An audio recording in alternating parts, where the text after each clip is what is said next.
समय निरामय दिनदर्शिकेमागची आपली संकल्पना काय होती? मुळातच आपल्या प्राचीन संस्कृतीतल्या अनेक गोष्टी ह्या काळाच्या ओघातनं कुठेतरी विसरत चालल्या. खरंय. म्हणजे जर तुम्ही बघाल तर जानेवारी ते डिसेंबर हो. आपल्याला तोंडपाठ आहेत, पण चैत्र वैशाख ज्येष्ठ आषाढ म्हणायला लागलं तर आपण हो. अडखळतो. का? कारण आपल्याला असं वाटतं की त्याला काय महत्व आहे, हो. त्यात काय असं वेगळं आहे. पण त्यात बरंच काही वेगळं आहे. हम्म.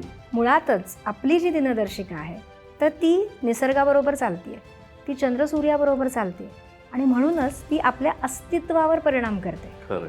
पण हेच इंग्रजी कॅलेंडर तुम्ही म्हणाल तर ते फक्त एक तारीख वाराचा एक तक्ता आहे, टेबल आहे.